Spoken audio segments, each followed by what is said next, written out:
22ல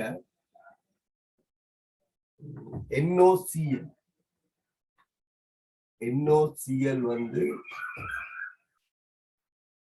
பிரிகி அடைஞ்சு 2 NOவையும் Cl2 வாயுவை தரும். எல்லாட்ட பௌதிக நிலையுமே வந்து கேஸ். ஒரு வெற்று குடுவையில் NOCl ஒரு குறித்த அளவு செலுத்தப்பட்டு வெப்பமேற்றப்பட்ட போது 700 கெல்வின் வெப்பநிலையில் சமநிலையது என்று சொல்லிட்டு இவ்வெப்பநிலை KP 80 பாஸ்கல் ஆகும். சமநிலை தொகுதியில் குளோரினின் பௌதிக அமுக்கம் 0.1 பாஸ்கல் ஆகி தொகுதியின் மொத்த அமுக்கம் யாது என்று கேட்டிருக்கு.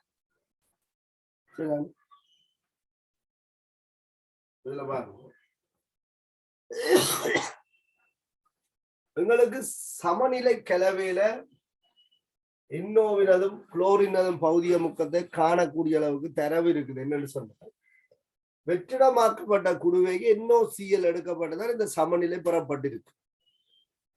அப்ப இந்த சமநிலையில எவ்வளவு Cl2 உருவாக்கப்படுதோ அது பீசமானத்துல NO கூட தொடர்பட்டிருக்கு. ஆரம்பத்தில் எவ்வளவு எடுத்ததுன்னு உங்களுக்கு தெரியாது. ஆனால் சமநிலையில குளோரினின் பௌதிக முக்கம் தரப்பட்டிருக்கு 0.1 பாஸ்கல். சமநிலையில குளோரின் பௌதிக முக்கம் தரப்பட்டிருக்கு 0.1 பாஸ்கல். ஆரம்ப தொகுதியில NO இல்ல, Cl2வும் இல்ல. இந்த NOவும் Cl2வும் எங்கே இருந்து உருவாக்கப்படுது? NOCl பிரிகிய அளவு உருவாக்கப்படுது. அப்படி உருவாகும் போது NOவுக்கும் Cl2வுக்கும் பீசமானம் 2:1. ஆகவே Cl2 பௌதிக முக்கத்தின் 2 மடங்கு பௌதிக முக்கம் வந்து NO உருவாகும். அப்ப இதனுடைய பௌதிக முக்கத்தை நாங்கள் எடுத்துக்கொள்ள வேண்டும் 0.2 பாஸ்கல் சொல்லி. எங்களுக்கு சமநிலையில இருக்கிற NOCl பௌதிக முக்கம் தெரியாது. ஆகவே சமநிலையில NOCl பௌதிக முக்கத்தை P என்று எடுத்துக்கொண்டால் எங்களுக்கு இப்ப KP தரப்பட்டிருக்கு 80 சொல்லி. அப்ப சமநிலை கோவையில பிரதிட்டா எழுவா மாற்றம் செய்ய விட வரும். KP சமன் PNO gas square PCl2 gas கீழ் PNOCl கேஸ் ஆக இருக்கு. சரிதானே? அப்ப KP வந்து 80. இது தரவு. NO பௌதிக முக்கம் வந்து 0.2 அழக போட்டுக்கொள்ளுங்க பாஸ்கல் ஸ்கொயர் தர Cl2 பௌதிக முக்கம் 0.1 பாஸ்கல். அதன் கீழ் இவருடைய பௌதிக முக்கம் உங்களுக்கு தெரியாது, நான் P என்று குறிப்பிட்டிருக்கேன். ஆகவே P என்று வச்சுக்கொள்ளுங்க. அப்ப P எழுவ மாற்றம் செய்தால் எனக்கு இந்த மாதிரி ஒரு பெருமானம் வருது. சமப்படுத்தல இல்ல 2 3 அப்ப P ஸ்கொயர் என்று வரும். முதலாவதாக ஞாபகப்படுத்தல 2 NOCl அப்ப இந்த P ஸ்கொயர் என்று வரும். P எழுவா மாற்றம் செய்யப்படும் போது P ஸ்கொயர் என்று எழுவா மாற்றம் செய்யப்படும் போது எனக்கு 4/80 வேற 10/12 ஒரு பெருமானம் வருது. இந்த தசங்கள் எல்லாத்தையும் நீக்க இது 0.2 அப்ப 0.04 வரும், இல்ல 0.1 வரும். இதுல 10 15 அப்ப உங்களுக்கு 4/80 10/12 அப்படின்னு வரும். இதுல இருந்து நான் வர்க்கமூலம் காணும் போது P வந்து 0.05 என்று வருது. சுருக்க 4/80 0.05 0.05 வர்க்கமூலம் இது 16 10/12 வர்க்கமூலம் 16 வெளியில வரும். உங்களுக்கு ஃபைனலா 0.05க்கு வர்க்கமூலம் காணும் போது 2.236 வரை 16 பாஸ்கல் வரும். சரியா? இந்த பெருமானம் சரி, நான் செக் பண்ணினான். அமுக்கம் பௌதிக அமுக்கம் அதாவது NOCl சமநிலை அமுக்கம் வந்து 2.236 16 பாஸ்கல். 15 பாஸ்கல் தசம் அடுக்கு இது 15 0.05 வர்க்கமூலம் 0.05 வந்து 0.236 வரும். ஒரு 10 பெருக்கி இருக்கு 2.236 15 பஸ்கால் இதுதான். இதுல கேட்ட கேள்வி வந்து என்னன்னு சொன்னால் மொத்த அமுக்கம். மொத்த அமுக்கம் என்பது சமநிலையில இருக்கிற NOCl அமுக்கம், சமநிலையில இருக்கிற NO அமுக்கம், சமநிலையில இருக்கிற Cl2 அமுக்கம்.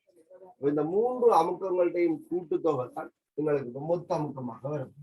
அப்ப தொகுதியின் மொத்த அமுக்கம் P total வந்து சமநிலையில NOCl அமுக்கம் 2.236 வரை 15 பாஸ்கல், NOCl அமுக்கம் 0.2 வரை 15 பாஸ்கல், Cl2 பௌதிக அமுக்கம் 0.1 வரை 15 பாஸ்கல். இவ்வளவு வச்சு அமுக்கத்தையும் கூட்டினோம்னு சொன்னால் எங்களுக்கு மொத்த அமுக்கம் வரும்.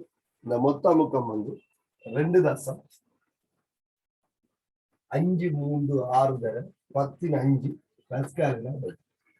இதுல சுருக்கல்ல ஏதாவது உங்களுக்கு கஷ்டமா இருக்கா? நான் சுருக்கி போட்டு செக் பண்ணி பார்த்தேன். ஏனென்றால் அடிக்கடி இந்த சுருக்கல் பிழைகள் வந்து கொண்டு இருக்குதுன்னு சொல்லிட்டு நீங்கள் இதோட விட்ட நீங்கள் சுருக்காம இதோட விட்டுட்டீங்களா? இவ்வளவு வந்ததா 4×80 சொல்லி. சரி, வங்காள சுருக்குறதுக்கு தானே நீங்க மடக்கே பாவிக்கலாம் தானே. என்ன இதை சுருக்க 4×80 0.05 இருக்கும், 12 இருக்கும். அப்ப நீங்கள் வேணுமெண்டா 5×10 எடுத்து போட்டு வர்க்கமூலம் 5க்கு மடக்க பிரமாணம் காணலாம். மடக்க கண்டு வர்க்கமூலம் 5 4க்கும் 9க்கும் விடப்பட்ட வர்க்கமூலம் தானே 5 வர்க்கமூலம். அப்ப அந்த சின்ன வயதுல படிப்பிச்சிருப்பாங்க 4 வர்க்கமூலத்துக்கும் 9 வர்க்கமூலத்துக்கும் இடையில தான் 5 வர்க்கமூலம் பெறப்போம். அப்ப விட வந்து 2க்கும் 3க்கும் இடையில இருக்கு. 5 வர்க்கமூலத்தின் விட 2க்கும் 3க்கும் இடையில இருக்கும். அவ இந்த விட சரி 2.236 வரை 15 பாஸ்கல். எது நீங்க மொத்த அமுக்கம் சொன்னா இந்த பௌதிக முகங்களை கூட்டுத்தோதாங்க. அப்ப சமநிலையில இருக்க NOCl பௌதிக முக்கம், NO பௌதிக முக்கம், Cl2 பௌதிக முக்கம், இந்த 3 பேரையும் கூட்ட இந்த பௌதிக முக்கம். சரியா? நீங்க சுருக்கி பாருங்க, இந்த ஆன்சரை மார்க் பண்ணி வச்சுக்கொடுங்க. பௌதிக முக்கம் வந்து எங்களுக்கு இப்படி எது சமன்பாட்டுகளால் போக வேண்டும்.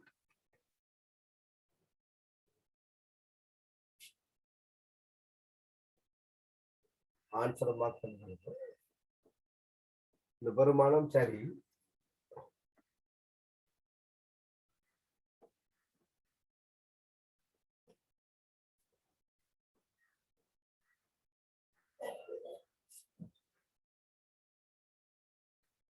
அடுத்த பாருங்க, N2H2 தாக்கி 2 NH3 வருதுன்னு சொல்லி 23வது கேள்வி. 1 மூல் நைதரசன் 3 மூல் ஐதரசன் கொண்ட கலவை 340 பாஸ்கல் அமுக்கத்தில் 800 கெல்வின் வரை வெப்பமேற்றப்பட்ட போது ஏற்பட்ட சமநிலையில் 30% நைதரசனானது அமோனியாவாக மாற்றப்பட்டதுன்னு சொல்லி சமநிலை மாறிலி KC KP ஆகியவற்றை கணிக்க சொல்லிட்டு. சரிதான்? இதுல மொத்த அமுக்கம் தரப்பட்டிருக்கு. அப்ப நாங்கள் முதல்ல என்ன செய்யலாம்னா KP காணலாம். இப்ப KP என்றால் நாங்கள தொடர்பு இருக்குதானே, அதுக்கால KC காணலாம்.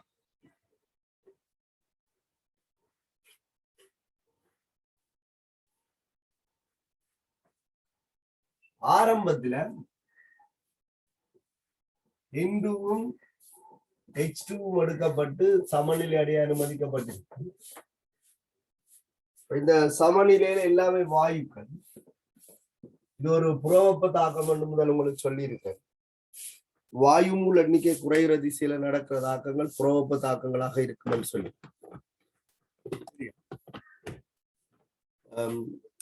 ஞாபகத்துல வச்சிருக்கோம். N2வின் 1 மூலும் H2வின் 3 மூலும் ஆரம்பத்தில் எடுக்கப்பட்டு இந்த தாக்கம் வந்து நிகழ அனுமதிக்கப்பட்டிருக்கு. அதாவது வீசமான அடிப்படையில மூல்கள் சேர்க்கப்பட்டிருக்கு. என்ன சொல்லி இருக்கிறவன் சொன்னால் N2வின் 30% பிரிகி அடைஞ்சதுன்னு சொல்லியிருக்கு. அதாவது உங்களுக்கு இதுல ஒரு சின்ன குழப்பம் முதல் இருந்தது. கூட்டற்பிரிகை சதவீதம் தரப்பட்டிருக்கு. N2வின் கூட்டற்பிரிகை சதவீதம் தரப்பட்டிருக்கு. N2 வின் கூட்டப்பிரிகை சதவீதம். அதாவது 100 மூல் N2 இருந்து பிரிகை அடைஞ்ச N2 மூல் வந்து 30 மூல் என்பது இதன் அர்த்தம். அப்ப அல்பா சதவீதம் தான் இதுல குறிப்பிடப்பட்டிருக்கு. அல்பா சதவீதம் நாங்கள் எப்படி கண்டோம்? அல்பா தர 100 என்று கண்டோம். அப்ப உங்களுக்கு அல்பா பெர்சன்டேஜ் 30 என்று சொன்னால் அல்பா வந்து 0.3 இருக்கு. 0.3 இருக்கு. அப்ப இந்த சமநிலையில பிரிகி அடைஞ்சது ஆரம்பத்தில் எடுத்த மூல் 1 மூலாக இருக்கிறதால பிரிகி அடைஞ்சது 0.3 மூலாகவே இருக்கு. N2 இருந்துதான் 0.3 மூல் பிரிகி அடையுது. N2க்கும் H2க்கும் பீசமானம் 1:3. ஆகவே H2 இருந்து 0.9 மூல் வந்து பிரிகி அடையுது. பீசமானத்துல பிரிகி அடையுது. அப்படி NH3 வந்து 0.6 மூல் உருவாகும். பீசமான தொடர்பை நாங்கள் அங்கால பிரிவழிக்கலாம். அப்ப உங்களுக்கு அங்கால பிரச்சனையை தாண்டி நினைக்கிறேன். அப்ப சமநிலையில இருக்கிற மூல்களை நாங்கள் இப்ப காணலாம். சமநிலை மூல் வந்து எங்களால் காணக்கூடியதாக இருக்கும்.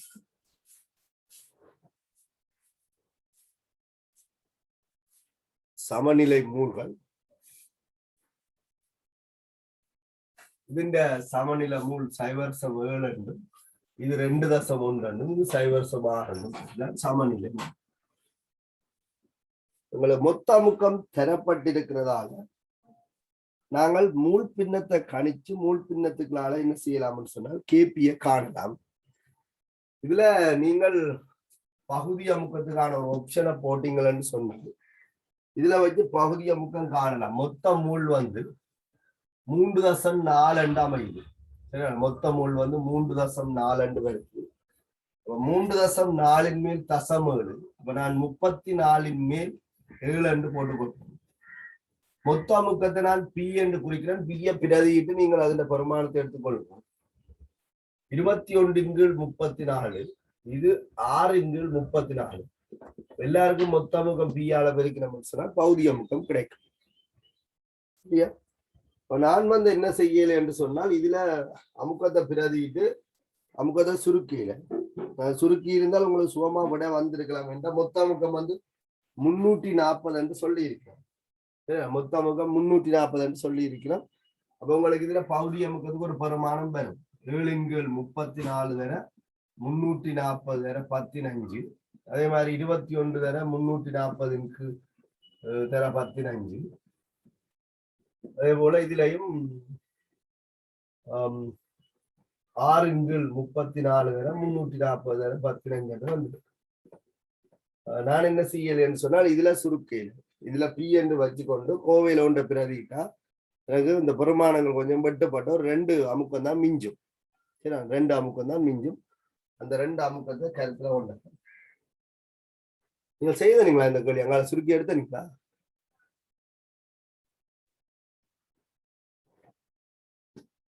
அதாங்க ஜி. சரி, ஓகே. இப்ப இது வரைக்கும் உங்களுக்கு விளங்கு தானே? இது வளமே நீங்கள் செய்கிற மெதட் தானே? இது உங்களுக்கு பிரச்சனை இல்லை.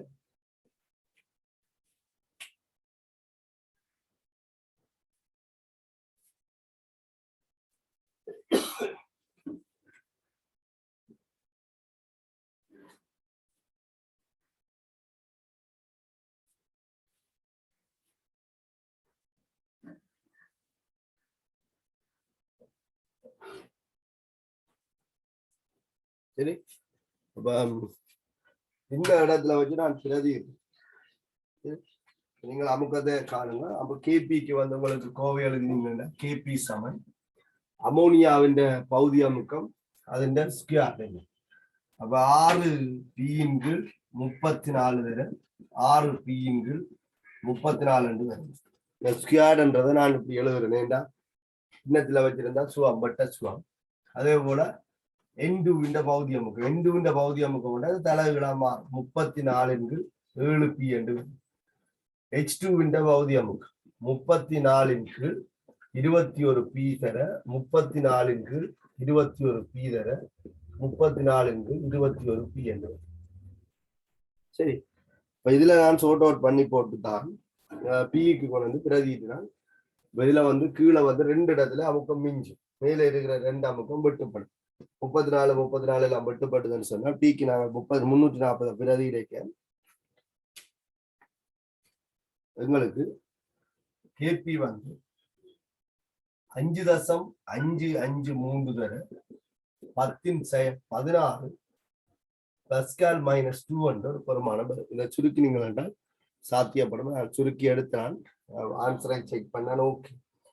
இதுல நீங்கள் பிரதிட்டு இதை சுருக்கி எடுத்திருந்தா தாங்க உங்களுக்கு இதுல 70, இதுல 210, இதுல பெருக்கி போட்டிருப்பீங்க 34 60.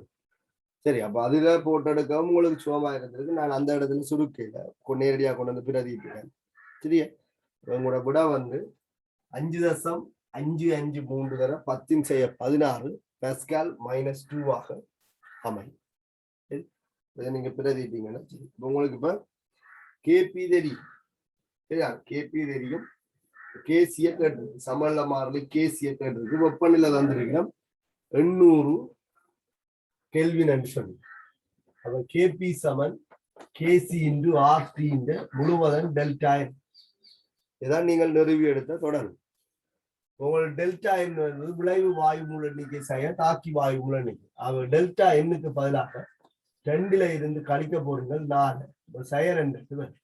இதுல இருந்து நீங்க தொடர்படுத்தீங்கன்னா கேபி சமன் கேசி இன்டு ஆர்டி முழுவதன் -2 வரும். சரியா, அப்ப கேபியின் கேசிக்கான கோவம் வந்து கேபி இன்டு ஆர்டி முழுவதன் ஸ்கொயர் தான். உங்களுக்கு இப்ப கேபி தெரியும் 5.553 தர 10/16 6க்கு பதிலா 8.34 டி வந்து 800 கெல்வின் சொல்லி இருக்கு. ஆர்டி முழுவதன் வர்க்கம் போட்டு கேபி இந்த பெருமானத்தோட பெருக்கினீங்க சொன்னா உங்களுக்கு கேசி வரும். அதுக்காக நீங்கள் ஒரு சுருக்கி பாருங்க, அதுல உங்களுக்கு பிரச்சனை இருக்கான்னு நினைக்கிறேன். சரி, இந்த பெருமானம் எடுக்கிறதுல ஒரு சிக்கலும் இல்லை. என்னன்னா மூல்கள் எல்லாம் தரப்பட்டிருக்கு. அப்ப நாங்கள் பௌதிய முக்கம் காண்றதுக்கு மொத்த முக்கத்தையும் மூல் பின்னத்தையும் பயன்படுத்தி முதல்ல செய்திருக்கலாம். செய்யலாம். நீங்க ஆன்சரை நோட் பண்ணி வச்சுக்கணும். செய்யாட்டா பிறகு செய்து செக் பண்ணுங்க இந்த விடைகள் சரியா.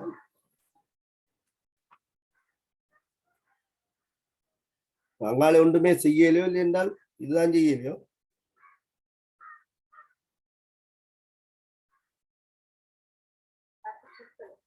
சுருக்கல இது ஓகே அவங்களுக்கு. அடுத்த 24வது கேள்வி விட வரைய இல்லையா சுருக்க? இல்ல நீங்கள் சுருக்க இல்லையோ?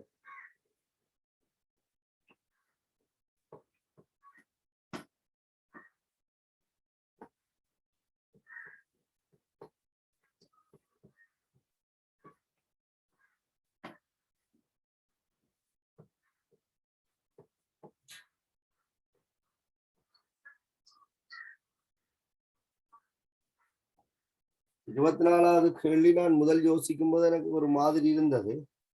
ஆனா அந்த கேள்வியில அது யோசிக்க எனக்கு ரிஸ்க் இல்லை. மைண்ட் கொஞ்சம் ஃப்ரீடம் ஆகி யோசிக்க அது ஓகே ஆகுது. இப்போ உங்களுக்கு ஒரு 2 தந்திருக்கிறோம். CO2வும் H2வும் தாக்குது. இப்ப 24வதுல CO2வுக்கும் H2வுக்கும் தாக்கம் எழுதி இருக்கிறோம். சமநிலை தாக்கம். CO2 gas, H2 gas. CO2 gas, H2 gas வந்து CO-வையும் H2O-வையும் தருது. எல்லாமே வாயு நிலையில இருக்கு. ஒரு குறித்த வெப்பநிலையில் மேற்காணும் தாக்கத்தின் சமநில மாறிலி தந்திருக்கு 6.75 ஆகும் என்று சொல்லி. இவ்வெப்பநிலையில் சமநிலை கலவையில் 3.6 மூல் CO சமநிலை கலவையில் சமநிலை கலவையில இருக்கிற மூல்கள் தந்திருக்கு 3.6 மூல் CO 3.6 மூல் H2O 1.6 மூல் CO2வும் காணப்படுவதாக சொல்லி இருக்கு சமநிலை கலவை. சரிதான், 1.6 மூல் CO2வும் காணப்படுவதாக சொல்லி. தொகுதியின் மொத்த முக்கம் 2 தர 15 பாஸ்கல் எனும் சமநிலை கலவையின் H2வின் பௌதிக முக்கம் யாது என்று கேட்டிருக்கு. அதாவது இந்த H2வின் பௌதிக முக்கத்தை பற்றி கதைச்சிருக்கு. சரிதானே? H2 பௌதிக முக்கம் என்னன்னு கேட்டிருக்கு. அப்ப தெரியாது. எங்களுக்கு கேபி தந்திருக்கு. சரிதானே? கேபி தந்திருக்கு. ஆனால் இவருடைய மூல் தெரியாது. ஆரம்பத்தில் எவ்வளவு எடுத்தது என்று சொல்லியிருந்தா கூட நாங்கள் இவற்றை இதை வச்சு கொண்டு என்ன செய்யலாம் காணலாம். சரிதான். இப்ப பாருங்க, இந்த கேள்வி நான் முதல் யோசிக்க கொஞ்சம் ஒரு மாதிரி தான் இருந்தது. ஆனால் பிறகு அது ஓகே இருக்கு. அதுல ரிஸ்கா இருக்கு. அப்ப நான் யோசிச்சேன் என்னன்னா, நாங்கள் யோசிக்கிற வழிதான் சில நேரத்தில் எங்களை கேள்வி கஷ்டமாக்குறதுன்னு சொல்லி இங்க வாயு மூல எண்ணிக்கை சமன். தாக்கில இருக்கிற வாயு மூல எண்ணிக்கையும் விளைவில இருக்கிற வாயு மூல எண்ணிக்கையும் சமன். ஆகவே தொகுதியின் மொத்த முக்கம் என்ன செய்யாதுன்னு சொன்னால் இந்த சமநிலையை பாதிக்காது. இவருடைய மூல எனக்கு தெரியாது, என்னண்டே வச்சு கொள்வோம். சரியா? கேபிக்கு பெருமானம் தந்திருக்கிறதாக, கேபி உங்களுக்கு 6.75 தந்திருக்கிறதால நாங்கள் பௌதிக முக்கத்தை காண தனிப்போம். அவங்களுக்கு மூல் பின்னம் வேணும். ஒவ்வொருத்தருடைய மூல் பின்னமும் வேணும். இப்ப கூட்டினால் 1.6 3.6 3.6 அதுல மூல் 8.8 வரும். இவருடைய மூல் என்னென்று எடுத்துக்கொண்டால் மொத்த மூல் 8.8 சக எண். சரியான 8.8 சக எண். அப்ப அதன் மேல் CO2 மூல் 1.6. இவற்றைய மூல் பின்னதையும் காணும். எண்ணின் கீழ் 8.8 சக எண். இது 3.6 கீழ் 8.8 சக எண். 3.6 கீழ் 8.8 சக எண். இது மூல் பின்னம். இப்ப இந்த மொத்த முகம் எல்லாம் நாங்கள் இதுல பயன்படுத்த வேண்டிய தேவை இல்லை. ஏன்னு சொன்னா வெட்டுப்பட போகுது. வாயு மூல எண்ணிக்கை சமம். அப்ப இதுல இருந்து நாங்கள் என்ன செய்யலாம்? பௌதிக முக்கத்தை காணலாம். பிஎன்டே வச்சுக்கொண்டு பௌதிக முக்கத்தை காணும். 1.6 கீழ் 8.8 சக எண்ணின் பி n into p இன் கீழ் 8.8 சக எண். இது 3.6 p இன் கீழ் 8.8 சக எண். 3.6 8.8 சக எண். சரி, அப்ப இது உங்களுக்கு பௌதிக முக்கம் தெரியும்.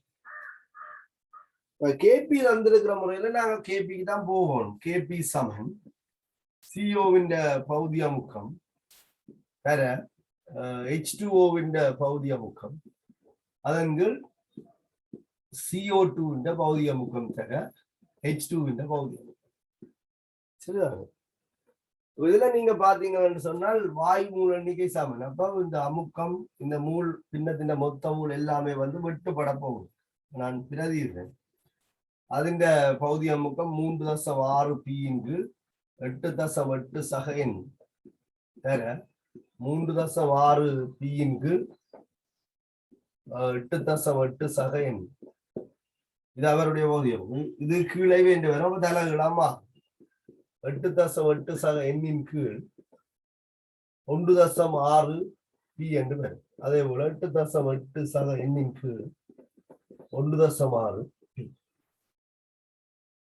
பாருங்க, இந்த 8.8 இந்த 8.8 சக எண் எல்லாம் வெட்டுப்படும்.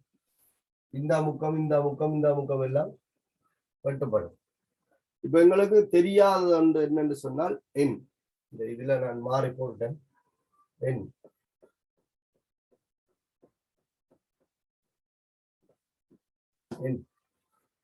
இந்த எண் தான் தெரியாது. சரியா? ഇതിന്റെ ഭൗതിക മുക്കം തര ഇതിന്റെ ഭൗതിക മുക്കത്തിൻ കീഴ് ഇവരുടെ ഭൗതിക മുക്കം ഇവരുടെ ഭൗതിക മുക്കം ഇവരുടെ ഭൗതികം 1.6 p എന്താ അത് 8.8 സഹ എണ്ണിൻ കീഴ് 1.6. ഇത് അപ്പൊ എന്നുണ്ട് വരും 8.8 സഹ എണ്ണിൻ കീഴ് NB என்று வரும். அப்ப எல்லாம் வெட்டுப்படும். பி எல்லாம் வெட்டுப்பட்டதுன்னு சொன்னால் மிஞ்ச போறது கேபி 3.6 3.6 அதன் கீழ் N 1.6 தான் எங்களுக்கு இல்லை மிஞ்ச போகும். ஆகவே என்ன எழுவா மாற்றம் செய்தோம்னு சொன்னால் என்ன எழுவா மாற்றம் செய்தால் என்ன எழுவா மாற்றம் கேபி கீழே வரும். 3.6 தர 3.6 மேலே இதுவும் இது மேல மிஞ்சும். கீழே அந்த 1.6 கேபியும் 6.75 அப்ப இதுல இருந்து ஐதரசன் மூளை காணலாம். ஐதரசன் மூல் காண்றதுக்கான ஒரு தொடர்பு தான் இதுல நான் பார்க்க வேண்டிய பிரச்சனை. ஐதரசன் மூலும் இப்படித்தான் எழுவா மாற்றம் செய்ய வரப்போகுது. சரி, அப்ப இந்த மொத்த மூலோ அல்லது மொத்த அமுக்கமோ இதுல வரப்போறது இல்லை. காரணம் வந்து என்னண்டா, பீசமான குணகங்கள் சமனா இருக்கு. தாக்கின்ற பீசமான குணகமும் விளைவின்ற பீசமான குணகமும் சமனாக இருக்கு. இதை சுருக்கும் போது இன்னைக்கு ஒரு தீர்வு இருக்கு. 1.2. நான் பெருமானங்களை பார்த்தோன்னு கஷ்டமா தான் நினைச்சு நான் சுருக்க கஷ்டமா இருக்கும். ஆனால் ஷாப்பா இதுல 1.2 மூலண்டு முடியுது. அப்ப இப்ப எங்களுக்கு மொத்த மூல உழவு 8.8 சகைன். ஆகவே என் டோட்டல் இப்ப எங்களால காண முடியும் என்னன்னா 8.8 சக எண்ணுக்கு பதிலாக 1.2 கண்டுட்டான். சரியா? 10 மூலண்டு வரப்போகுது. எங்களுக்கு கேட்டது என்ன? ஐதரசன் பௌதிக முக்கம். ஐதரசன் பௌதிக முக்கம் இதுல இருக்கு என் தெரிஞ்சிட்டு மூல் பின்னந்தர மொத்த முக்கம் ஒன்று போட்டோம்னா ஐதரசன் பௌதிக முக்கம். ஆகவே pH2 ஐதரசன் பௌதிக முக்கம் மொத்த மூல் 10.0. அதன் மேல் ஐதரசன் முக்கம் 1.2 தர மொத்த முக்கம் தந்திருக்கு தானே. மொத்த முக்கம் உங்களுக்கு எவ்வளவு தந்திருக்கு? 2 தர 15 பஸ்கால் தந்திருக்கு. அப்ப 2 தர 15 பஸ்கால். அப்ப 2.4 தர 14 பஸ்கால் என்பது விடையாக இருக்கும். 2.4 தர 14 பஸ்கால். இதுதான் உங்களுடைய ஆன்சர். சரி, நீங்கள் இது எந்த இடத்துல உங்களுக்கு பிரச்சனை வந்து விட்டீங்க?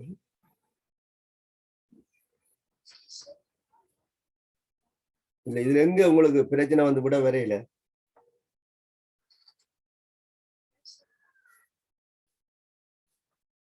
விலங்கையில விலங்கையில கேட்கிறது.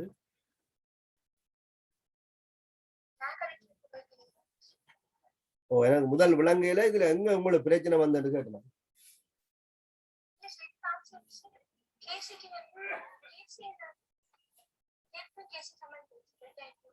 ஓ, நீங்கள் கேபி சமன் கேசி என்று போட்டு இந்த பெண்ணு எடுத்த நீங்க.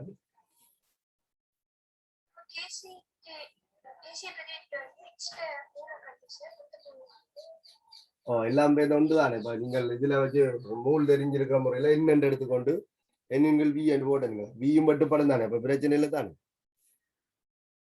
ஓ, சரி, பிரச்சனை. நான் இதுல வந்து என்னென்றால் பௌதிய முக்கம் தந்ததால எண் மூலண்டு எடுத்து மொத்த மூலை எடுத்து பௌதிய முக்கத்துக்குள்ளால சுருக்கி இருக்கு. சரி, கேபி சமன் கேசி தானே. அப்ப இதுல நீங்கள் மூல் தந்திருக்கிற முறையில நீங்கள் கனவுளவால பிரிச்சு போட்டும் இதண்டா கனவுள வெட்டுப்படத்தானே போகுது. அப்ப உங்களுக்கு பிரச்சனை வராது. நேரடியாக மூல் வரும். அதை நீங்க பயன்படுத்தி மூல் பின்னம் காணலாம். சரி, இது வந்தாதானே உங்களுக்கு கூட.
அடுத்தது செய்தீங்களோ 25வது.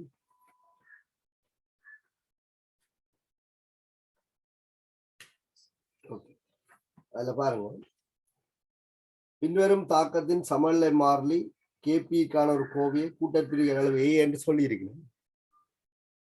அளவு அமுக்கம் ஏ மொத்த அமுக்கம் பி ஆகியவற்றை பிறகு என்று சொல்லியிருக்கேன். அது உங்களுக்கு சாதாரணமாக எடுக்கக்கூடியதாக இருக்கு.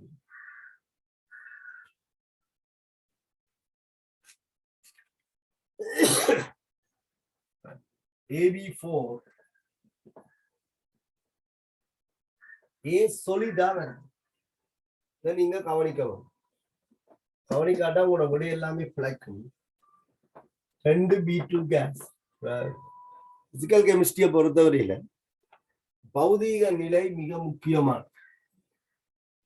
இங்க AB4 ஆரம்ப மூல் ஒன்று எடுத்துக்கொண்டா கூட்டப்பிரிகின்ற அளவே என்று சொல்லியிருக்கோம். அல்பாவை தான் என்று சொல்லியிருப்பேன். உங்களுக்கு என்ன பிரச்சனை இல்லை. இங்க பிசமான 1:1 இருக்கிறதால இங்க வந்து 2A ஆக இருக்கு. மொத்த முக்கத்தோட சம்பந்தப்படுத்தி கேபிக்கான கோவை என்று கேட்டதால நாங்கள் மூல் பின்னத்துக்கு போறதுதான் நல்லா. இவருடைய சமநிலை மூல் 1 - A, இது 2A. ஆகவே மூல் பின்னம் வந்து மொத்த மூலின் மேல் குறித்த பதார்த்தத்திட மூல் 1 - A இன் கீழ் மொத்த மூல் 1 + A ஆக இருக்கு. இங்கேயும் 1 + A 2A இருக்கு. உங்களுக்கு கேபி கேட்டிருக்கிறதால பௌதிக முக்கம் 1 - A × P இன் கீழ் 1 + A,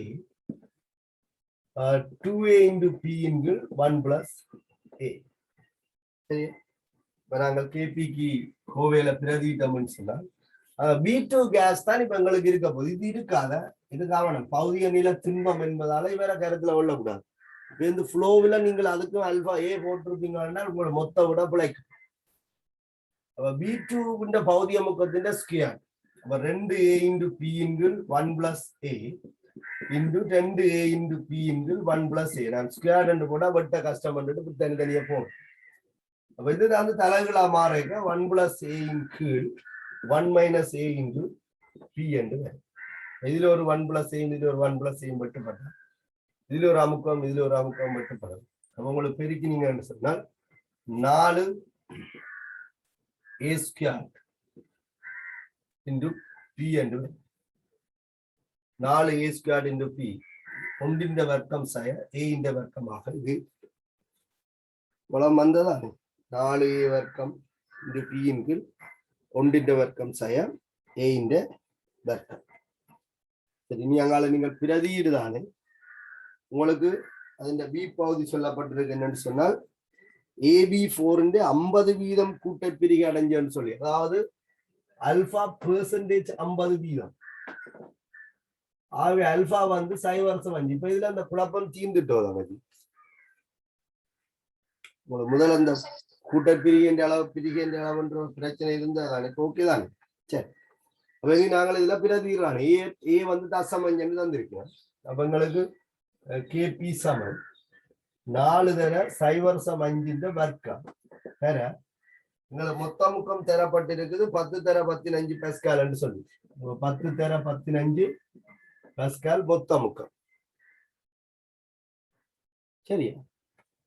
10 தர 15 பாஸ்கல் அதிന്റെ மொத்த முக்கம் என்று சொல்லிட்டு கீழே வந்து 1 சக அல்பா, அதாவது சாரி இங்க இருக்கு 1 வர்க்கம் சய A இன் வர்க்கம். 0.5 வர்க்கம் என்றா 0.75 என்று வரும்.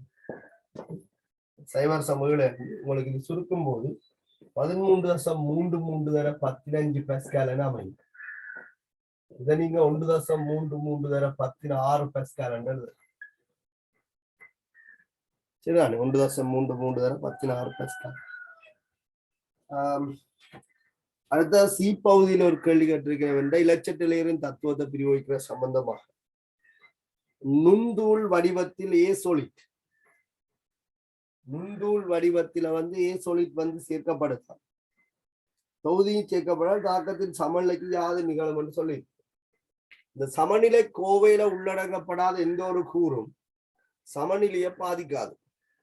ஏன்னா சமநிலை கோவையில வந்து B இந்த பௌதிகமும் இருக்கு, AB4 பௌதிகம் இருக்கு, A இல்லை. ஏன் A திண்மம். ஆகவே நீங்கள் A இன் அளவை இங்கே அதிகரிப்பதன் மூலம் சமநிலையில் எந்த விதமான தாக்கத்தையும் ஏற்படுத்த முடியாது. சரியா?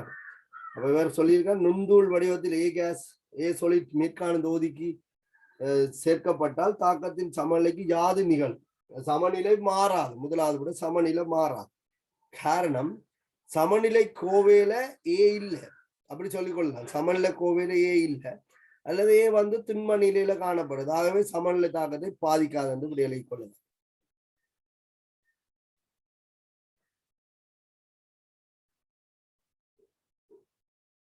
சரிதானே?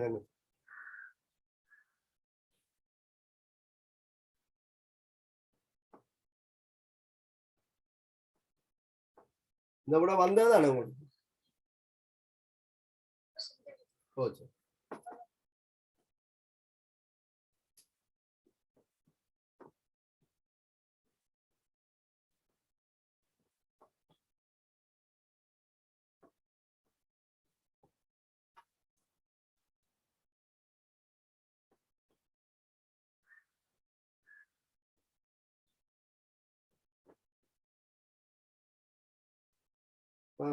இதே ஒத்த கேள்வி தான் அடுத்தது. ஆனால் பீசமானம் வேறுபடுறதால உங்களுக்கு சில நேரத்துல பிரச்சனையாக அமையல. 2AB3 26வது கேள்வியில 2AB3 கேஸ் 2A சொலிடாக வருது. பௌதிக நிலை கவனம். 3B2 கேஸ் 3B2 கேஸ் ஆகும். AB3 கூட்டற்பிரிவின் அளவு ஆல்பா, மொத்த முக்கம் பி தொடர்பாக கேபிக்கான கோவை எழுதுகன்னு சொல்லியிருக்கு. இந்த கோவை எழுதினீங்களா நீங்கள்?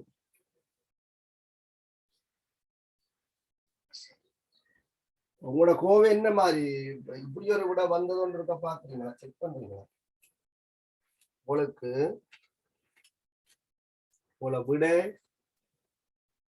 இப்படி வருதுன்னு பாருங்க. கேபி நான் இந்த குழப்பத்தை தீர்க்கிறதுக்காண்டி தசத்துல வச்சு செய்தேன். என்னென்றால் சில இடத்துல குழப்பம் வந்து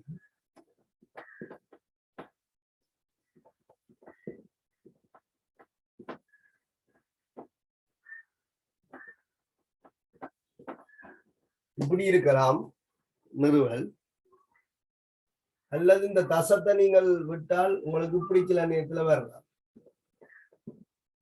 நான் நினைக்கிறேன் அநேகமா நீங்கள் இந்த விட தான் எடுத்த வாய்ப்பு இருக்கு. 27 ஆல்பா கியூப் பியின் கீழ் இப்படி ஒரு விட எடுக்கலாம்.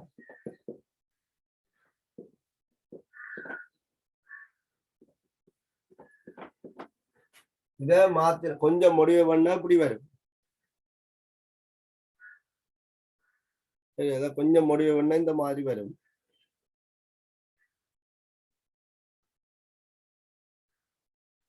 இதுல வேணுமென்றால் இந்த சைவர்சம் அஞ்ச நீக்கிறதுக்காக ஒரு 2 ஆள் உள்ள எடுத்து பெருக்கிறீங்கன்னா 4, இதுல 2 சக அல்பா 1 மைனஸ் அல்பா ஸ்கொயர் 2 பேர். நிறுவல் தானே. நீங்கள் அல்பாவுக்கு நீங்கள் இங்க AB3 என்றா இங்க 2 இருக்கிறதால நீங்கள் இப்படி எடுத்திருக்கதான் வாய்ப்பு இருக்கு.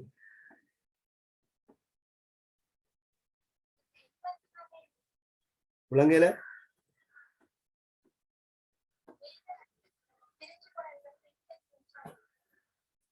இப்ப கேபி வந்து 27 அல்பா கனம் பியின் கீழ் 4 2 சக அல்பா 1 மைனஸ் அல்பா ஸ்கொயர் இது எழுதலாம். இந்த இதை இப்படி எழுதலாம். உங்களுக்கு என்ன விட வந்து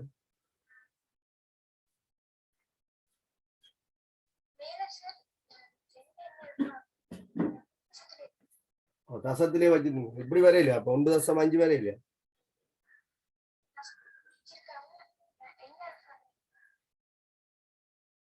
என்ன அல்பா ஏன் இது இது இது என்னன்னு எழுதுனீங்களா? பௌதிக முக்கம் போடைக்கு என் சார்பில் வர உங்களுக்கு அது வெட்டுப்பட்டு இருக்குன்னு தானே மூல் மொத்த மூல் காணி.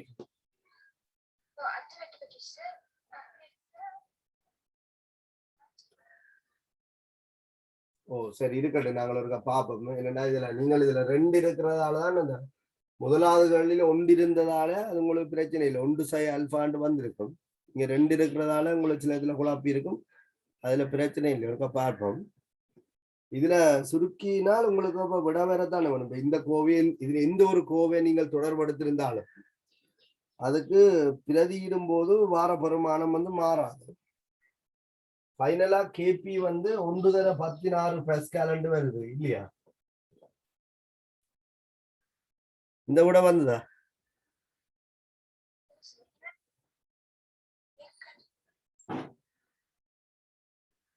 நாங்கள் ஒருக்கா செய்து பார்ப்போம். வேண்டாம், நான் இது செய்து பார்த்தனா விடையும் செக் பண்ணினான். இந்த மாதிரி ஒரு விடை தான் கொடுக்கப்பட்டிருக்கு. சரிதானே? இப்ப நீங்கள் எங்கேயோ கோவை எடுத்த இடத்துல பிரச்சனை இருக்கு. இப்ப நான் வந்து தசத்தில் எடுக்க கோவை இப்படி வந்தது. இந்த தசத்தில் எடுக்காமல் இத 1.5 இல்லாமல் 3/2 எடுத்திருந்தால் அந்த கோவை இப்படி வந்திருக்கு. இந்த 8ல இருக்கிற 2 எடுத்து உள்ளுக்குள்ள பெருக்கி இருந்தால் அந்த கோவை இந்த மாதிரி வந்திருக்கு. நாங்கள் ஒரு செய்து பார்ப்போம்.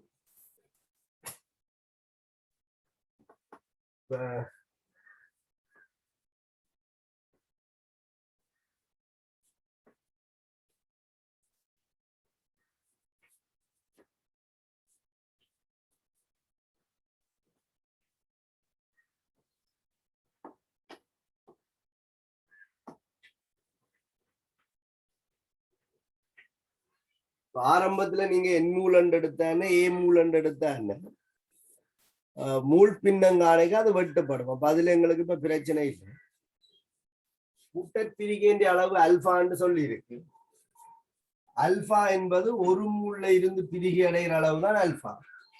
அப்ப AB3 கூட்டப்பிரிகின்ற அளவு அல்பான்னு சொல்லி இருக்கிற முறையில் AB3ல இருந்து பிரிகி அடைகிற கூட்டப்பிரிகின்ற அளவு அல்பான்னு சொல்லி இருக்கிற முறையில ஆரம்ப மூல நான் 1 எடுத்துக்கொண்டால் ஏன் எடுத்தாலும் மூல் பின்னம் பட்டுப்படும். நீங்க என்ன எடுத்தாலும் அந்த மூல் பின்னம் பட்டுப்படும்.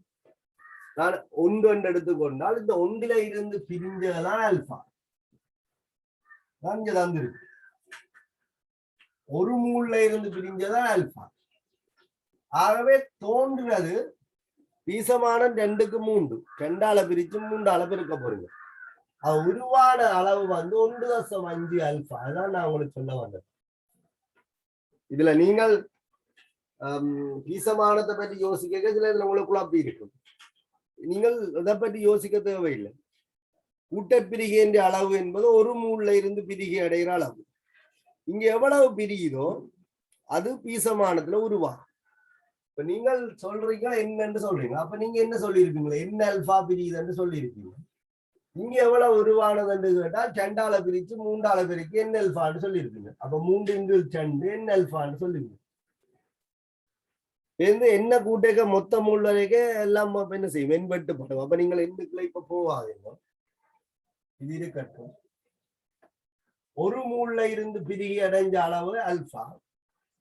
சரி, இங்க அல்பா பிரிஞ்சால் அங்க பீசமானத்துல உருவாகும். அப்ப 2க்கு 3 பீசமானம் இருக்கிறதால 2ஆல பிரிச்சு 3ஆல பெருக்கணும். 1.5 அல்பான்னு போட்டு அவ்வளவுதான். வேறு ஒரு சிக்கலும் ஏற்பட எனக்கு.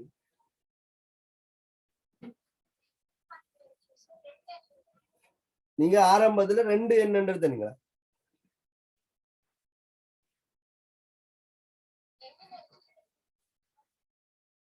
அப்படி என்ன தங்கச்சி பிழைக்கும் தானே. நீங்கள் இத என்ன எடுத்தாலும் இதுல நீங்க 2 அல்பான்னு எடுத்தால் உங்களுக்கு பிழைக்கும் தானே. அவன் தந்தது என்னன்னு சொல்லி என்ன அல்பா தானே பிரிகின்ற அளவு. ஒரு மூல்ல இருந்து அல்பா பிரியும் என்றால் என் மூல்ல இருந்து என்ன அல்பா தானே பிரியும். நீங்கள் எப்படி பீசமானம் 2 இருக்கிறதுக்காண்டி 2 என்ன அல்பான்னு சொல்லலாம்? பீசமானத்தை பற்றி உங்களுக்கு கதை இல்லையே. கூட்டப்பிரிகின்ற அளவு என்பது ஒரு மூல்ல இருந்து பிரிகி அடைகிற அளவு. நீங்கள் ஆரம்பத்தில் என் மூல் எடுத்தால் என் அல்பான்னு தானே பிரிகின்ற அளவு சொல்லவும். அதான் உங்களுக்கு அந்த பெருமானம் பிழைச்சிருக்கு. உங்களுக்கு ஒரு பிரச்சனையும் இல்லை. நீங்கள் இப்ப சொல்ல வர விஷயம் என்னன்னா இங்க பீசமானம் 2ன்றதுக்காண்டி நீங்கள் இதுல 2 என்ன அல்பா பிரிஞ்சதுன்ற முடிவுக்கு வரையலாது. அப்படி என்ன நீங்க என்ன செய்யணும்னா ஆரம்பத்துல இருந்த மூல 2 என்ன எடுக்கும். இத 2 என்ன எடுத்திருந்தா உங்களுக்கு கூட பிழைச்சிருக்காங்க. இப்ப 2 தொடக்கத்துல எடுத்த மூல் 2 என்னன்னா ஒரு மூல்ல இருந்து அல்பா பிரியும்டா 2 எண்ணில இருந்து 2 எண் அல்பா பிரியும். இப்பதான் நீங்க எழுதலாம் 2 எண் அல்பா. ஆரம்ப மூல் 2 என்ன ஆரம்ப மூல என்னென்ன எடுத்து போட்டு பிரிஞ்சது 2 எண் அல்பான்னு நீங்க எழுதலாம். அதாவது பொருத்தப்பாடற்றது. ஏன் பீசமானதுக்கு என்ன தொடரும்? உருவாகிறதான் பீசமானது தொடரும். இங்க எவ்வளவு ஆரம்பத்தில் இருக்கோ அதுதான் பிரிக்கும். அப்ப அல்பா என்பது ஒரு மூல்ல இருந்து பிரிகிறது. என் மூலன்ற எடுத்தா என் அல்பா தான் பிரியும். இல்ல நான் ஆரம்ப மூலிய 2n எடுக்கிறேன்னு சொன்னா 2n மைனஸ் 2n அல்பான்னு வரும். அதுவும் சாத்தியப்படும். இந்த இடத்துலதான் உங்களுக்கு பிழைக்குது. இந்த இடத்துல என்ன பிழைக்குதுன்னு சொன்னா நீங்க ஆரம்பத்தில் எடுத்த மூல என்னன்னு சொல்லி போட்டு விதிகி அடைஞ்சதை 2n அல்பான்னு சொல்றீங்க. அது இந்த கணிதத்துக்கு தொடர்பற்றது. கூட்டப்பிரிகின்ற அளவு அல்பா என்பது ஒரு மூல் AB3ல இருந்து பிரிஞ்ச மூல், இதுதான் அல்பா. அவ என் மூல் என்று சொன்னால் அது என் அல்பா. என் அல்பா என்று எழுதுற இடத்துல நீங்கள் 2n அல்பா என்று எழுதினதால உங்களுக்கு என்ன செய்ய மாட்டோம் விட நிச்சயமா அந்த இடத்துல பிழைக்கத்தான் போகும். விளங்குதாங்க நான் சொல்றது. நீங்கள் 2n எடுங்கோன், அப்ப தொடக்க மூல 2n எடுங்கோன், அது உங்களுக்கு இலகுவா இருந்திருக்குமே. சரி, உங்களோட வழியிலேயே நான் செய்கிறேன். தொடக்க மூல 2n எடுப்போம். எடுத்தா நீங்கள் அந்த பீசமானத்துல வர பின்னத்துல இருந்து தப்பிச்சு கொள்ளலாம். அப்படி எடுங்க, அது உங்களுக்கு ஈஸி. தொடக்க மூல 2n எடுங்க. அப்ப ஒரு மூல இருந்து அல்பா பிரியும், 2n இருந்து 2n அல்பா பிரியும், n அல்பா பிரியும். சரி, அப்ப அங்க எவ்வளவு 2ஆல பிரிச்சு 3ஆல பிரிக்க 3n அல்பா உருவாகும். இதைத்தான் நீங்க எதிர்பார்க்கறீங்க. ஆனா இங்க போட்டது போல இப்ப நீங்கள் n அல்பான்னு போட வேண்டிய இடத்துல 2n அல்பா போட்டுங்க. இப்ப பாருங்க, சமநிலையில மூல் பின்னங்க ஆணைக்குள்ள நீங்கள் என்ன பொதுவடுத்து 1 மைனஸ் 2 அல்பான்னு எழுதிருப்பீங்க. ஆனா அப்படி வராது. பாருங்க, 2n சய 2n அல்பா, இதான் உங்களோட சமநிலை மூல். நீங்க எழுதினது 1 சய 2n அல்பா.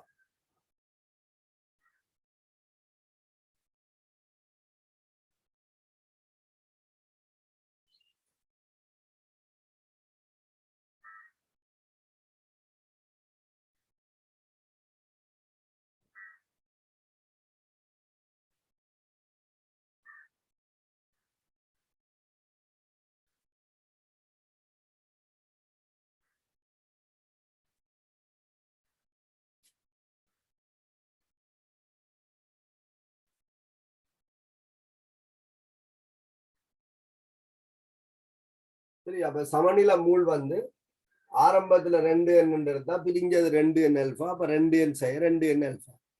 இங்க பீசமானம் 2க்கு 3, அப்ப 2ஆல பிரிச்சு 3ஆல பிரிக்க உருவானது 3n அல்பான்னு இருக்கு. அப்ப சமநிலையில 3n அல்பா.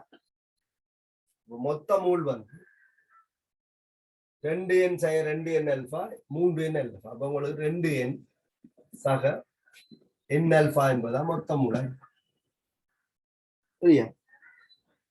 அப்ப மொத்த மூல் 2n சக n அல்பாண்டா உங்களுக்கு மூல் பின்னம் என்ன பொதுவடுத்தினா 2 சக அல்பா மேல்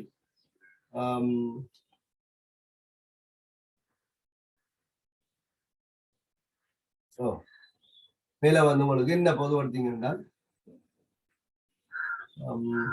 2 சய 2 அல்பா. 2 சக அல்பாவின் மேல் 2 சய 2 அல்பாண்டு. இதுக்கும் 3 அல்பாவின் கீழ் 2 சக அல்பா. சரி, உங்களுக்கு பௌதிக முக்கம் வந்து 2 சய 2 அல்பா இன்டு பியின் கீழ் 2 சக அல்பா 3 அல்பா பியின் கீழ் 2 சக.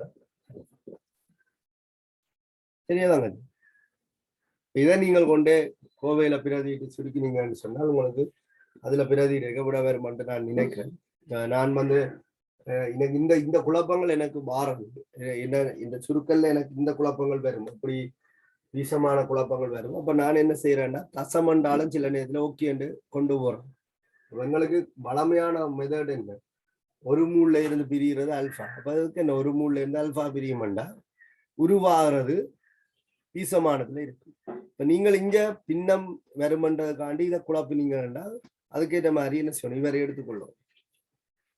இப்ப நியாயம் தானே, ஒரு மூல்ல இருந்து அல்பா பிரியுமெண்டா 2 மூல்ல இருந்து 2 அல்பா பிரியும். 2 அல்பா இங்க பிரியுதுண்டா அங்க 3 அல்பா உருவாகும். என் சார்பில் எடுத்தா என்ன அதுக்குள்ள. சரி, இப்ப நீங்கள் கேபிக்கு கோவை எழுதிருக்கீங்க, உங்களுக்கு அதின் ஸ்கொயர் 2 வரப்போகுது 3 ஆல்பா பி 2 சக ஆல்பா முழுவதன் கியூப். இதுல மாறி வரப்போகுது பகுதியம் 2 சக ஆல்பா முழுவதன் ஸ்கொயரிற்கு 2 சய 2 ஆல்பா பி. இதுல சாத்தியப்படம் நினைக்கிறேன். இந்த 3 கியூப் பாரதால 27 வரும். சரியா? 3 கியூப் பாரதால 27 வரும். 2 சக ஆல்பா இதுல இருக்கு. இதுல 2 பொது எடுத்துட்டு வெளியில எடுத்தீங்கன்னு சொன்னால் 4 வரும். அப்ப அந்த நான் 2வது எடுத்து காட்டினேன், 3வது எடுத்து காட்டினேன், அந்த விட இதுல சாத்தியப்படும். இதுல வரக்கூடிய விட, இந்த சுருக்கம் உங்களுக்கு வரக்கூடிய விட என்னன்னா 27. சரியா? 27 ஆல்பா கனம் பியின் கீழ் இதுல 3 கனம் 27 வரும். இதுல ஆல்பாண்ட கனம் வரும். இதுல பி கனம் இருக்கு, இங்க பி ஸ்கொயர் இருக்கு. அப்ப வெட்டுப்பட்டா ஒரு பி மிஞ்சு. சரியா? அப்ப 2 சக ஆல்பா இதுல இருக்கு. இதுல 2 சய 1 ஆல்பா இருக்கு முழுவதன் வர்க்கம். 2 வழியில எடுத்தீங்கன்னு சொன்னா 1 சய ஆல்பா முழுவதன் வர்க்கம். உங்களுக்கு 2 வர்க்கம் 4. அப்ப அது இங்க பெருக்கு. அப்ப 4 2 சக ஆல்பா. இதுல ஒரு 2 சக ஆல்பா இருக்கு. இதுல 2 சய 2 ஆல்பா முழுவதன் வர்க்கம் இருக்கு. 2 பொதுவெடுத்தால் 1 சை ஆல்பா முழுவதன் வர்க்கம் வரும். அப்ப இதுல 1 சை ஆல்பா முழுவதன் வர்க்கம் மிஞ்சும். இதுக்குள்ள பொதுவெடுத்த 2 வெளியில வரைக்கும் 4 வரும். இந்த விடயத்தை நான் உங்களுக்கு காட்டினேன். இதுக்கு முதல் ஒரு ஸ்டேஜ்ல 8 எடுத்து எழுதினேன். நான் எழுதினேன், தசத்தில் எடுத்து எழுதினேன். சரியா? இதுல நீங்கள் ஒரு பிரதியிட்டு பாருங்க. பிரதியிட்டு பார்க்கும்போது விட முழுவன் வருமானமாகவே வருது. 1 தர 16 பஸ்கால்னு சொல்லி 1 தர 16 பஸ்கால் சுருக்கிட்டு எனக்கு ஒரு சொல்லுங்க அடுத்த என்ன மாதிரி. சரியா? இந்த குழப்பம் விளங்கினது. நீங்க என்னென்ன எடுத்துட்டு 2n ஆல்பா பிரிஞ்சது பிள்ளை 2n எடுத்து 2n ஆல்பா பிரிஞ்சன்னு சொல்லலாம். அப்படி உங்களுக்கு இது குழப்பினால் நீங்கள் இப்படியே எடுங்க. 1ல இருந்து பிரிஞ்ச ஆல்பா என்றால் உருவானது 2ஆல பிரிஞ்சு 3ஆல 1.5 ஆல்பா உருவாகும். அதை தசத்துல வச்சு கொண்டே போங்க, பிரச்சனை வராது. நிறுவலுக்கு தான் சிக்கல் வருமே தவிர, ஆனா ஏதோ ஒரு தொடர்பு கிடைக்கும் தானே, அந்த தொடர்புல பிரதி இருக்க பிரச்சனை வராது.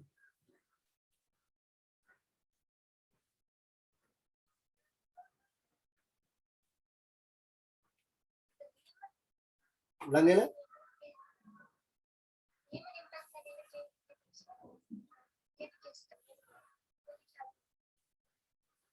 விளங்கல? நீங்க கேட்கிற நியம நிபந்தனையில கேபி கேசி என்று கேட்டால் அது என்னண்டா தாங்கஜி? அதுல உங்களுக்கு கேபி கேசிக்கு அழகு இல்லை என்று சொன்னா ஞாபகம் இருக்கு உங்களுக்கு? கேபி கேசி சமநிலை மாறிலிகள் இருக்குதானே, அதுக்கு அழகு இல்லை. ஆனா நாங்கள் என்ன செய்யறோம்னா அழகு போடுறோம். ஏன்? சமநிலை கோவில பிரதி இருக்கு. அப்ப அந்த நியம நிபந்தனை என்று சொல்லப்படுறது என்னன்னு சொன்னால் செறிவு பிஹெச் காண்றீங்க தானே.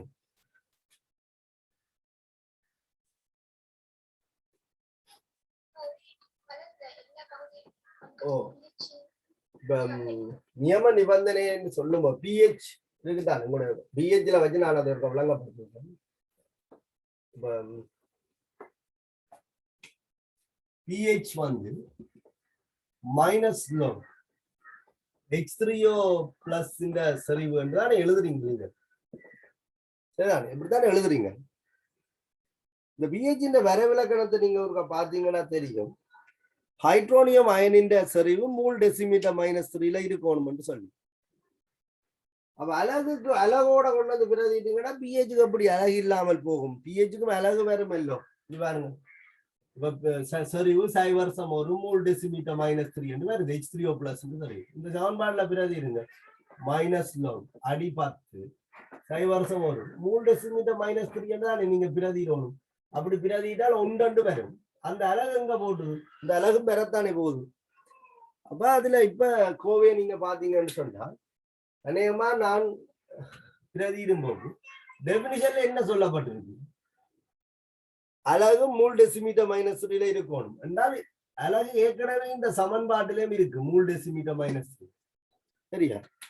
அப்ப இதுல நீங்க மூல் டெசிமீட்டர் மைனஸ் 3 அளவோட பிரதியிலேக்கு இந்த அலகும் ஏற்கனவே சமன்பாட்டில் இருக்கிற அலகும் வெட்டுப்பட்டு தான் பிஹெச்சுக்கு அலகு இல்லாமல் வருது. சரி, அப்ப அயன் சமநிலையில சரி ரசாயன சமநிலையில சரி சமநிலை மாறிலி அப்படின்னு சொல்லேக்குள்ள நீங்கள் விளைவுகள்கிட்ட செறிவுகள்கிட்ட பீசமானதுல வலுவேற்றப்பட்ட பெருக்கம் என்று போடுறீங்களான்னு இந்த நியம நிபந்தனை அப்படி என்று சொல்லப்படும் போது விளைவுகள்கிட்ட செறிவுகள் மூல் டெசிமீட்டர் மைனஸ் 3 அலகில குறிப்பிடப்பட்டிருக்கு.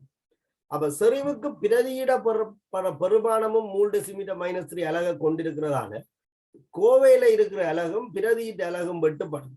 ஆகவே சமநிலை மாறிலிகளுக்கு அலகு வராது. அப்ப நீங்கள் நியம நிபந்தனை என்று கருதாமல் விட்டால் நீங்கள் போடுற அலகு உங்களோட சமநிலை கோவையில கிடைக்கும். உதாரணத்துக்கு இப்படி எடுத்துக்கொள்ளும்.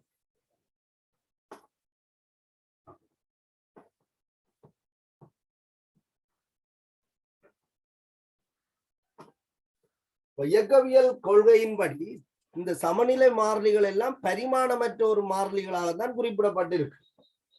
அது நியம நிபந்தனையில கருதப்படும் போது அதுக்கு அலகும் இருக்காது, பரிமாணமும் இருக்காது. வேற நிபந்தனையில ஏதாவது நீங்கள் மூல் டெசிமீட்டர் மைனஸ் 3 வரையறுக்கையில் என்று சொன்னால் அப்படி இருக்கு.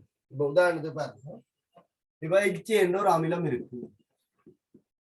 இது H3O பிளஸ் ஆக வருது, A மைனஸ் ஆக வருது. இதுக்கு நீங்கள் கோவை எழுதினால் சாதாரணமாக கோவை எழுதினா என்னென்று எழுதுவீங்க?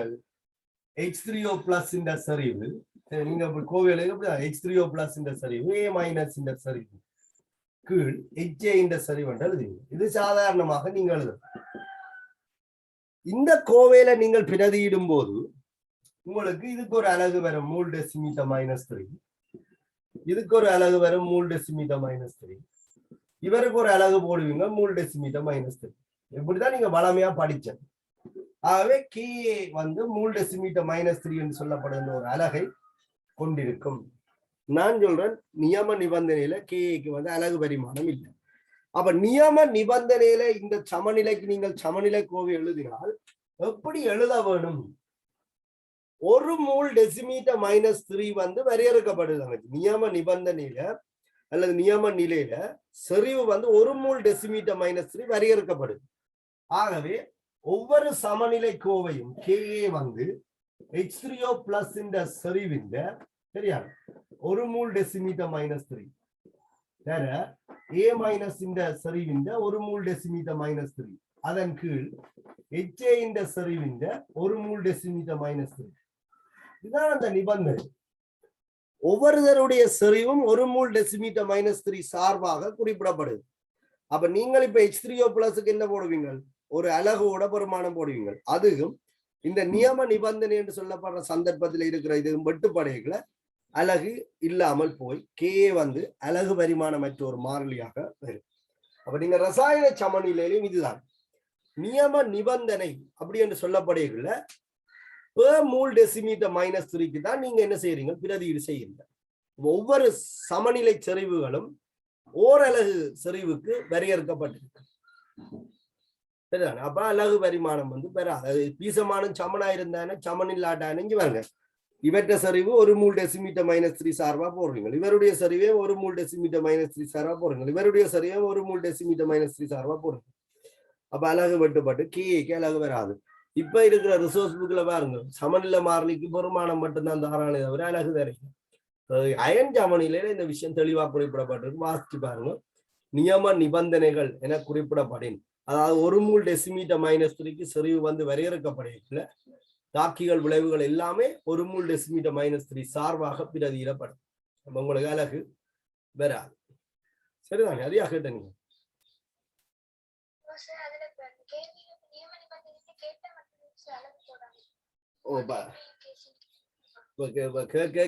நியம நிபந்தனை என்று கேட்டால் அளவோட கொடுத்தா பிழை என்றுதான் அர்த்தம். கேட்கல என்று சொன்னால் நீங்கள் அளவோட கொடுக்கலாம். இப்ப நீங்கள் சாதாரணமா தானே பிரதிருங்க நியம நிபந்தனை என்று இருக்கிறதா? அப்ப நியம நிபந்தனையில என்னன்னா ஒவ்வொரு தாக்கிகள் விளைவுகளினுடைய செறிவுகள் பௌதிய அமுக்கங்கள் எல்லாம் நியம அமுக்கம் அல்லது நியம செறிவு சார்பாக என்ன செய்யப்படுதுன்னு சொன்னால் தெரிவிக்கப்படுது. அப்ப நியம நிபந்தனையில கேபிகேசிய தாண்டு கேட்கிற சந்தர்ப்பத்துல நீங்க அலகோட விட கொடுத்தால் அது பிழை. உங்களோட சமநிலை கோவையும் இப்படித்தான் பிரதிட்டு இருக்க வேணும். இப்படி எழுதினா அது பிழைக்கு. சரிதான். பிஹெச்சுக்கு கூட பிஹெச்சுக்கான கோவையில H3O plus இந்த செறிவின் கீழ் மூல் டெசிமீட்டர் -3 என்பதான் இந்த சமநிலை கோவை. சாரி, இந்த பிஹெச்சுக்கான கோவை. இதுல நீங்கள் அலகு கட்டாயம் பிரதிரோடும் என்னன்னு சொல்லி மூல் டெசிமீட்டர் -3 அதான் அலகு வெட்டப்பட்டு பிஹெச் வந்து அலகு இல்லாத ஒரு பெருமானமா வரும். இல்லைன்னா நீங்க பிரதியிட்ட அலகு என்ன செய்யும் இதுல இருக்கு. இதை நாங்க ஒருத்தரும் என்ன செய்யறீங்கன்னா மென்ஷன் பண்றீங்க. சரியா, நாங்கள் இதையே சும்மா அப்படி படிப்பிச்சுட்டு இது கட்டாயம் மூல் டெசிமீட்டர் -3 இருக்கணும்னு சொல்லுவோம். ஆனால் இதுல கொண்டு வந்து பிரதியிலேக்க அப்படி கணக்காய்க்க பெருமானத்தை மட்டும் போட்டுட்டு பிஹெச் 1 சொல்லிடுவோம். இந்த பிஹெச் வெட்டு அலகு வெட்டுப்படுறது இந்த கோவையில இருக்கிற அலகா. அதே போல இந்த ஒவ்வொரு சரிவுகள் ஒவ்வொரு பௌதிக அமுக்கங்களும் நியம நிலைக்குரியனவாக கருதப்படும். உங்களுக்கு கேள்வி செப்பரேட் பண்ணப்பட்டிருந்தால் நியம நிலைக்குரியன என்று சொல்லி கேள்வி கேட்கப்பட்டிருந்தால் நீங்கள் சமநிலை கோவையிலையும் இந்த விஷயத்தை மென்ஷன் பண்ணப்படும். அதோட அலகு இல்லாமல் விட கொடுக்க வரும். இந்த நியம நிபந்தனையில சமநிலை மாறிலிகள் பரிமாணமற்றவை, அலகு பரிமாணமற்றவை. ஆனாலும் சமநிலை கோவையில தங்கி இருக்கும்னு சொல்லி 2011 சிலபஸ் அப்டேட் இருக்கு தானே, 19 அப்டேட் பண்ணி 11 ஃபர்ஸ்ட் எக்ஸாம்பிள் அந்த ரிசோர்ஸ் புக்ல இப்படி சொல்லப்பட்டிருக்கு. கேபிகேசியில நோட்ஸ்ல சொல்லப்பட்டிருக்குன்னா சமநிலை மாறிலிகள் இயக்கவியல் கொள்கையில் என்ன சொல்லப்பட்டிருக்கு, இந்த சமநிலை மாறிலிகள் எல்லாம் பரிமாணமற்ற மாறிலிகளுக்கு சொல்லப்பட்டிருக்கு. ஆனாலும் சமநிலை கோவையில இந்த அலகு தங்கி இருக்கு. இப்ப 2017 சிலபஸ் அப்டேட்ல அயன் சமநிலையில இந்த விஷயம் சொல்லி இருக்கிறோம். என்னென்றா நியம நிலைக்குரியனவாக கருதினால் அலகு பரிமாணமற்றதாக இருக்கும். அவன் தந்திருக்கிற அந்த கே வேல்யூ கொஞ்சம் தந்திருக்கான். மென்னமிலங்கள் கொஞ்சம் மென்காரங்கள் கொஞ்சம் கே வேல்யூ தந்திருக்கிறான். எந்த ஒன்றுக்கும் அலகு தெரியல, பெருமானம் மட்டும்தான் கொடுக்கப்பட்டிருக்கு. அந்த சந்தர்ப்பத்துல மூல் டெசிமீட்டர் -3 என்ன செய்யப்பட்டிருக்குன்னா வரையறுக்கப்பட்டிருக்கு. சரி, இப்ப தாக்க வெப்பம் இருக்குதானே, தாக்க வெப்பம் டெல்டா H நீங்க படிச்சிருக்கீங்க, அதுலயும் பார்த்துருப்பீங்க. மூல் டெசிமீட்டர் -3 வருது. இப்ப தாக்க வெப்பத்துக்கு உண்மை அலகு என்னட்டு வரப்போகுது, கிலோ ஜூல் வரப்போகுது. ஆனா அப்படி இல்லை, ஓரளவு மூல் தாக்கம் நடக்கிற அலகுன்னு சொல்றாங்க. டெல்டா Hக்கு நாங்க என்ன அலகு போட்டுக்கொண்டிருக்கோம், கிலோ ஜூல் மூல் மைனஸ் தான் போட்டுக்கொண்டிருக்கோம். ஒரு அலகு மூல் தாக்கம் நடக்கிறதுக்கான வெப்ப உள்றை மாற்றமாக அதுல நம்ம தெரிவிக்கோம். டெல்டா G சமன் டெல்டா H சமன்பாட்டுல டெல்டா Hக்கு என்ன அளவு போட போறோம், கிலோ ஜூல் மூல் -1 தானே போடுறோம், கிலோ ஜூல் போட இல்லை. அப்ப ஓரளவு மூலுக்கு தான் தாக்கம் வந்து கருதப்படும். சரியா,